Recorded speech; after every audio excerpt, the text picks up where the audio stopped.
49의 나이에 아들보다도 어린 25 청년과 이런 사이가 되어버릴 줄은 정말 몰랐습니다. 준혁 씨와 처음 마주쳤던 그날부터 지금까지 매일 밤이 설레고 두근거려요. 이 나이에 이런 감정을 느낄 수 있다는 게 신기하면서도 한편으로는 두렵기도 하네요. 언젠가는 끝이 올 관계라는 걸 알면서도 저는 매일 그분의 품에 안기고 있답니다. 혼자 외롭게 지내던 지난 10년이 무색할 만큼 지금은 행복하거든요. 부산 해운대구의 작은 골목길에 자리한 게스트하우스를 운영하고 있는 저는 평범한 가정주부였어요. 남편이 세상을 떠난 지 벌써 10년이 넘었고 하나뿐인 아들 민수는 서울에서 직장 생활을 하고 있죠. 게스트하우스라고 해봐야 방 4개짜리 작은 규모였지만 남편이 생전에 정성껏 리모델링해둔 덕분에 저는 그 수입으로 생활을 이어갈 수 있었답니다. 1층에는 제가 거주하고 2층과 3층은 주로 대학생들에게 장기 임대를 주는 형태였어요. 부산 시내의 대학교들이 가까워서 학생들이 선호하는 위치였고 주변 시세보다 조금 저렴하게 내놓다 보니 방이 비는 일은 거의 없었죠. 하지만 손님들과 특별히 깊은 관계를 맺지는 않았어요. 매달 월세를 받고 가끔 복도에서 마주치면 인사를 나누는 정도였답니다. 아들이 서울로 떠난 후 집은 너무나 조용해졌어요. 빨래를 해주고 밥을 차려주며 잔소리를 하던 일상이 사라지니 하루하루가 텅 빈 느낌이었죠. 친구들을 만나기도 하고 동네 문화센터에서 요가를 배우기도 했지만 집으로 돌아오면 여전히 적막함만이 저를 맞이했어요. 텔레비전을 틀어도 소리만 울릴 뿐 함께 웃어줄 사람이 없으니 의미가 없더라고요. 그러던 어느 봄날 2층에 살던 학생이 졸업과 함께 이사를 가면서 방 하나가 비게 되었어요. 부동산에 연락을 했더니 다음날 바로 보러 오겠다는 손님이 있다고 하더군요. 부동산 사장님과 함께 나타난 청년은 25살의 준혁 씨였답니다. 키가 크고 어깨가 넓은 청년은 첫인상부터 믿음직스러워 보였어요. 군 제대 후 복학하면서 지낼 곳을 찾고 있다는 준혁 씨는 방을 둘러보더니 바로 계약하겠다고 했죠. 밝은 미소를 지으며 악수를 청하는 모습에서 성실함이 느껴졌어요. 젊은 친구가 참 예의 바르다는 생각이 들었답니다. 계약서를 작성하면서 가벼운 대화를 나누다 보니 놀랍게도 준혁 씨가 다니는 학과가 제 아들 민수가 졸업한 학과와 같았어요. 나이 차이가 있어서 서로 아는 사이는 아니었지만 그 우연이 반가웠죠. 준혁 씨는 웃으며 선배님 아드님이시라면 더 잘 지내야겠다고 말했어요. 그 말투가 참 단정하고 좋았답니다. 며칠 후 이사를 온 준혁 씨는 정말 예의 바른 청년이었어요. 계단에서 마주칠 때마다 먼저 밝게 인사를 건넸고 제가 마당에서 화분을 옮기고 있으면 다가와 도와주겠다고 했죠. 처음에는 괜찮다고 사양했지만 워낙 적극적으로 나서는 바람에 결국 함께 일을 하게 되곤 했어요. 요즘 젊은 친구들이 이렇게까지 친절하지 않은데 참 기특한 청년이라는 생각이 들었답니다. 그렇게 자연스럽게 우리는 가까워졌어요. 마당에서 마주치면 서서 이런저런 이야기를 나누었고 때로는 준혁 씨의 학교 생활 이야기를 들어주기도 했죠. 오랜만에 누군가와 소소한 대화를 나누는 시간이 좋았어요. 아들도 이렇게 살갑게 대하지 않았는데 준혁 씨는 마치 친한 친구처럼 편하게 다가왔답니다. 나이 차이가 많이 나는데도 말이에요. 어느덧 계절이 바뀌어 장마철이 되었어요. 그날도 아침부터 비가 억수같이 쏟아졌답니다. 창문을 두드리는 빗소리를 들으며 문득 부침개에 막걸리 한 잔이 떠올랐어요. 평소 술을 즐기지 않았지만 유난히 그날은 그런 기분이 들더라고요. 비 오는 날엔 역시 따끈한 부침개가 최고 아니겠어요? 혼자 먹기는 뭔가 쓸쓸해서 많이 만들어서 준혁 씨에게도 조금 나눠드리면 좋겠다는 생각이 들었어요. 장을 보러 나갔다 돌아와 주방에서 부침개를 부치기 시작했죠. 파전과 김치전, 해물전까지 여러 종류를 정성껏 만들었답니다. 혼자 해먹을 때보다 훨씬 정성을 들였던 것 같아요. 저녁 무렵 현관문이 열리는 소리가 들렸어요. 3층에 사는 학생이 먼저 들어왔고 잠시 후 준혁 씨의 목소리가 들렸죠. 저는 창문을 살짝 열고 준혁 씨를 불렀어요. 비가 와서 부침개를 만들었는데 나중에 좀 갖다 드리겠다고 했더니 준혁 씨의 얼굴이 환하게 밝아졌답니다. 그런데 준혁 씨가 의외의 제안을 했어요. 괜찮으시면 1층에 내려가서 같이 드셔도 되겠냐고 했죠. 순간 당황했지만 어차피 혼자 먹을 생각이었던 터라 그러시라고 대답했어요. 집안에 누군가를 드리는 건 정말 오랜만이었답니다. 준혁 씨는 거실 소파에 앉아 제 말동무가 되어 주었고 저는 주방에서 부침개를 계속 부쳤어요. 준혁 씨가 조심스럽게 말했어요. 부침개에는 막걸리가 제격 아니냐면서요. 마침 막걸리 한 병을 사두었다고 하자 준혁 씨는 웃으면서 한 병으로는 부족하다며 더 사오겠다고 했죠. 말릴 틈도 없이 현관문을 나서더니 금방 막걸리 3병을 들고 돌아왔어요. 아무래도 그 친구 제 마음을 이미 읽었던 게 아닐까 싶더라고요. 혼자 마시기엔 민망했는데 함께 마실 사람이 생겨서 마음이 한결 가벼워졌답니다. 거실 테이블에 마주 앉아 막걸리 잔을 부딪혔어요. 달콤한 막걸리가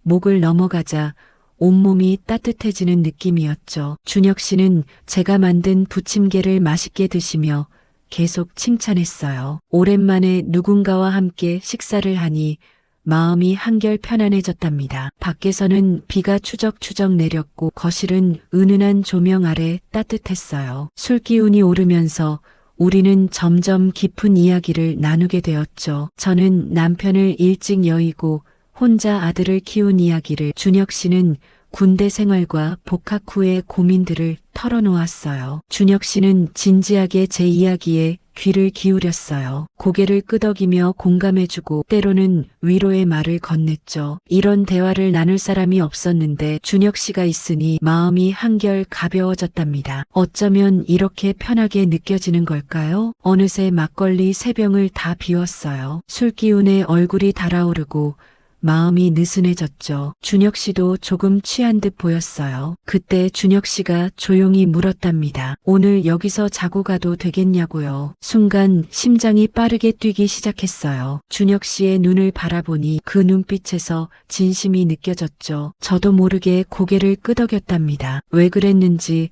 정확히 설명할 수는 없었어요. 다만 그 순간 마음이 그렇게 시키는 것 같았답니다. 외로웠던 지난 세월이 순간 스쳐 지나갔어요. 그날 밤 준혁 씨는 제 곁에 머물렀어요. 오랜만에 느껴보는 온기였죠. 10년 넘게 혼자 잠들던 침대에 누군가가 함께 있다는 것만으로도 가슴이 벅찼답니다. 얼마나 외로웠는지 그제야 깨닫게 되었어요. 혼자라는 게 이렇게 힘든 일이었구나 하고요. 술기운도 있었지만 무엇보다 너무 오랜만의 순간이었어요. 외로웠던 지난 세월이 주마등처럼 스쳐 지나갔답니다. 마음 한구석이 따뜻하게 녹아내리는 기분이었죠. 그동안 쌓였던 외로움이 눈 녹듯 사라지는 것 같았어요. 다음 날 아침 눈을 떴을 때 살짝 어색했어요. 하지만 준혁 씨가 먼저 미소를 지어주었죠. 어제 정말 좋았다고 조심스럽게 말했어요. 그 한마디에 제 심장이 다시 두근거리기 시작했답니다. 이 나이에 이런 기분을 느낄 줄은 정말 몰랐어요. 얼굴이 화끈거려서 주방으로 향했어요. 뭐 드시고 싶은 거 있으세요? 라고 물었더니 준혁 씨는 얼큰한 김치찌개가 좋겠다고 했죠. 냉장고를 뒤져 재료를 꺼내며 저도 모르게 콧노래가 나왔답니다. 오랜만에 누군가를 위해 아침을 차린다는 게 이렇게 행복한 일인지 몰랐어요. 아침을 함께 먹으며 준혁 씨가 물었어요. 앞으로도 이렇게 종종 내려와도 되겠냐고요. 저는 준혁 씨의 눈을 보며 미소를 지었답니다. 말없이 고개를 끄덕이는 것으로 대답을 대신했죠. 그날 이후 준혁 씨는 자주 제 문을 두드렸어요. 처음에는 조심스러웠지만 점점 자연스러워졌답니다. 우리는 서로에게 특별한 존재가 되어가고 있었어요. 그날 밤 이후 준혁 씨는 정말로 약속을 지켰어요. 학교에서 돌아오는 길에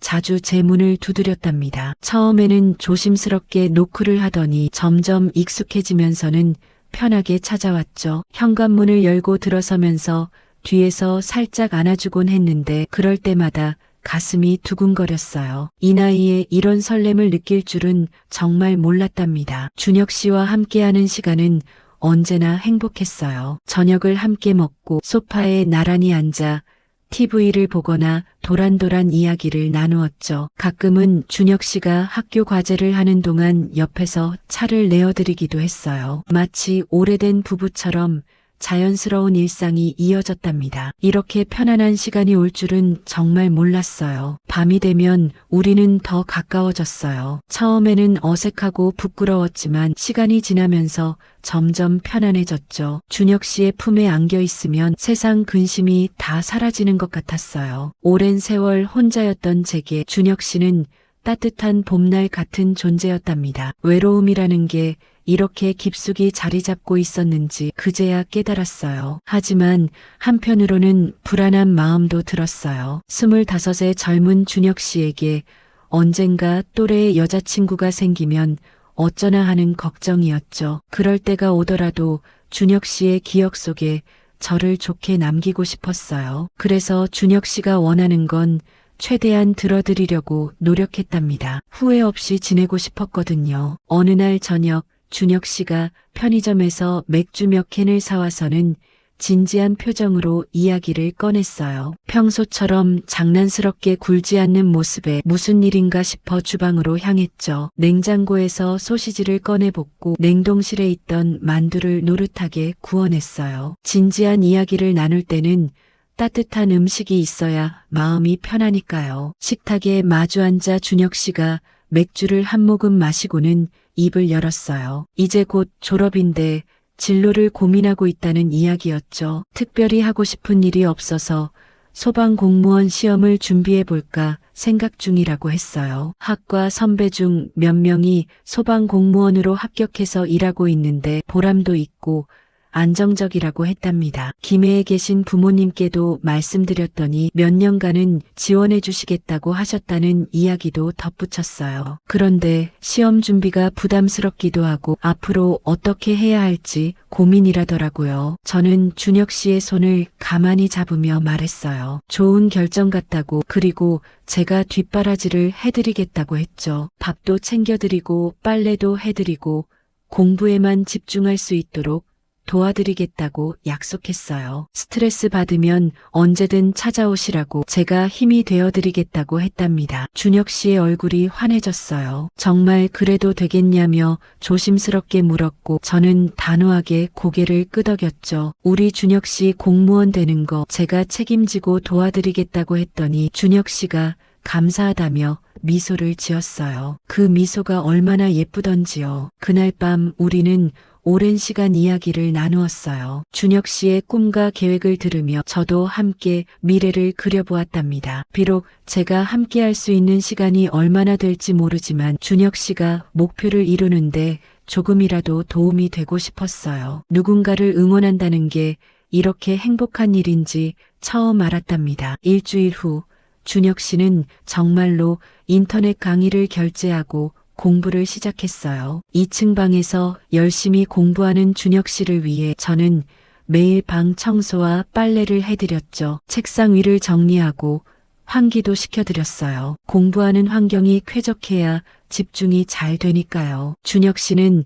낮에는 학교와 도서관을 오가며 공부했고 저녁이 되면 제 집으로 내려왔어요. 공부하느라 스트레스가 쌓인다며 저를 찾았고 저는 언제나 반갑게 맞아들였답니다. 따뜻한 저녁을 차려드리고 함께 시간을 보내며 준혁 씨의 피로를 풀어드렸어요. 제가 할 수 있는 건 이런 것밖에 없었지만 준혁 씨는 늘 고맙다고 했답니다. 가끔 준혁 씨가 어떻게 하면 더 좋아하실까 궁금해서 혼자 있을 때 인터넷을 검색해보기도 했어요. 젊은 남자가 좋아하는 요리라든지 스트레스 해소에 도움이 되는 차 종류 같은 것들이었죠. 부끄러웠지만 준혁 씨를 위해서라면 뭐든 배우고 싶었어요. 그렇게 배운 것들을 조심스럽게 시도해보면 준혁 씨는 놀라면서도 기뻐했어요. 제가 정성을 다하는 모습에 감탄했고 저는 준혁 씨가 좋아하는 모습을 보며 행복했답니다. 서로를 아끼고 배려하는 시간이 쌓여갔어요. 계절이 바뀌고 준혁 씨는 졸업을 앞두게 되었어요. 본격적으로 시험 공부에 집중해야 하는 시기였죠. 저는 준혁 씨에게 말했어요. 이제부터는 공부에 더 집중하셔야 하니 자주 내려오지 마시고 일주일에 한두 번 정도만 보자고요. 준혁 씨는 아쉬워했지만 이해한다며 고개를 끄덕였어요. 대신 주말에는 꼭 함께 시간을 보내기로 약속했죠. 그렇게 우리는 서로를 위해 조금씩 양보하고 배려하며 관계를 이어갔답니다. 참 고마운 사람이에요. 준혁 씨는요. 주말이면 준혁 씨와 함께 해운대 바닷가를 산책하기도 했어요. 손을 꼭 잡고 걸으며 이런저런 이야기를 나누었죠. 나이 차이가 많이 나지만 함께 있으면 그런 건 중요하지 않았어요. 서로를 아끼는 마음만이 중요했답니다. 바닷바람을 맞으며 걷는 시간이 참 좋았어요. 아들 민수가 주말에 집에 내려올 때가 있었어요. 엄마 표정이 많이 밝아졌다며 무슨 좋은 일 있냐고 물었죠. 저는 그냥 요즘 운동 삼아 산책도 다니고 친구들도 자주 만나서 그런 것 같다고 둘러댔어요. 준혁 씨와의 관계를 아들에게 말할 수는 없었어요. 이해받지 못할 게 뻔했고 괜한 걱정을 끼치고 싶지도 않았답니다. 그저 제 안에만 간직하고 싶은 소중한 비밀이었죠. 언젠가는 말할 날이 올지도 모르지만 지금은 아니에요. 이제 49의 나이에 25 청년과 연애를 하고 있다는 게 가끔은 꿈같이 느껴져요. 하지만 준혁 씨의 따뜻한 미소를 볼 때마다 이게 현실임을 깨닫게 되죠. 준혁 씨 덕분에 저는 다시 살아있음을 느낀답니다. 심장이 뛴다는 게 이렇게 행복한 일인지 처음 알았어요. 언젠가는 준혁 씨가 시험에 합격하고 젊은 여자를 만나 결혼할 날이 올 거예요. 그때가 되면 저는 웃으며 보내드릴 생각이에요. 지금 이 순간 함께 할 수 있다는 것만으로도 충분히 감사하니까요. 욕심 부리지 않고 지금 주어진 시간에 최선을 다하려고요. 남편을 일찍 여의고 혼자 아들을 키우며 외롭게 살아온 지난 세월이 준혁 씨를 만나면서 의미 있게 느껴져요. 그 긴 시간의 외로움이 있었기에 지금의 행복이 더 소중하게 다가오는 것 같아요. 모든 일에는 때가 있다더니 정말 그런가 봐요. 매일 아침 눈을 뜰 때마다 오늘은 어떤 하루가 될까 설레요. 준혁 씨가 공부를 마치고 내려와 저녁을 함께 드실 생각을 하면 가슴이 뛰고 주말에 함께 산책할 생각을 하면 입가에 미소가 번지죠. 이런 소소한 일상이 이렇게 행복할 줄은 몰랐답니다. 인생의 후반부에 이런 선물 같은 사람을 만날 줄은 정말 몰랐어요. 준혁 씨는 제게 다시 살아갈 이유를 만들어준 고마운 사람이에요. 비록 오래 함께하지 못하더라도 이 시간만큼은 진심을 다해 사랑하고 싶답니다. 공부하느라 힘들어하는 준혁 씨를 옆에서 응원하고 따뜻한 밥과 편안한 쉼터를 제공해드리는 것이 지금의 제 역할이에요. 그리고 준혁 씨가 원하실 때면 언제든 품어드리고 위로해드리는 것도요. 그게 제가 할 수 있는 전부랍니다. 하루하루가 소중하고 함께하는 모든 순간이 감사해요. 이 행복이 언제까지 이어질지는 모르겠지만 지금 이 순간을 충분히 누리며 살고 싶어요. 후회 없이 진심을 다해서요. 준혁 씨도 언젠가 저와의 시간을 좋은 기억으로 간직해 주었으면 좋겠어요. 준혁 씨와 함께하는 지금 저는 인생에서 가장 행복한 시간을 보내고 있답니다. 외로웠던 지난 날들은 이제 추억이 되었고 앞으로 남은 시간도 이렇게 따뜻하게 채워나가고 싶어요. 사람은 언제든 다시 시작할 수 있다는 걸 준혁 씨가 가르쳐 주었답니다. 건강한 노후를 위해서는 마음의 건강이 가장 중요합니다. 외롭지 않고 설레는 마음으로 하루하루를 살아간다면 그것이 바로 행복한 노후가 아닐까요? 나이는 숫자에 불과하다는 말, 이제야 그 의미를 알 것 같습니다. 오늘 영상이 재미있으셨다면 구독과 좋아요, 알림 설정 부탁드립니다. 그리고 댓글로 지금 어디에서 시청 중이신지 남겨주시면 큰 힘이 됩니다. 여러분의 이야기도 궁금합니다. 건강하고 행복한 하루 보내세요. 감사합니다.